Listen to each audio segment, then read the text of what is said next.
প্রচুর লোক আসে, ভীষণ ভালো আয়োজন। আর নানা রকমের পদও হয়, শেষ পাতে যে আম কাঁঠাল এগুলো যে থাকে, এক একদিন প্রত্যেক বছর এক এক রকম হয়। মাছের প্রিপারেশনটাও থাকে, খুব ভালো আয়োজন। এটা কি বলবো, মানে ভীষণ একটা ভালো মানে উৎসব এটা।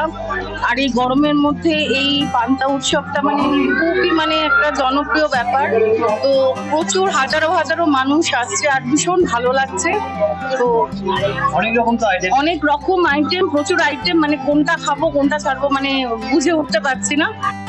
আমরা চিত্রারোগ্য এবছর নিয়ে 17 বছরে পদার্পণ করলো।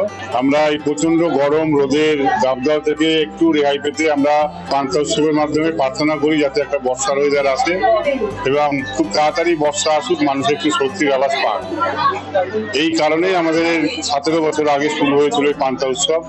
এবছর নিয়ে 17 বছর। জেলার বাইরে বহু মানুষ এখন এই উৎসবে অংশগ্রহণ করেন। দেখবেন ওয়েদার আস্তে আস্তে চেঞ্জ হবে, বর্ষার একটা ওয়েদার, ঠান্ডার ওয়েদার আসবে এবং এই যে মানুষের উপস্থিতি এটা আমাদের প্রেরণা যোগায়। আগামী বছর আরো একটু ভালো করা যায় এরকম চেষ্টা করার প্রেরণাই এই যে মানুষের উপস্থিতি।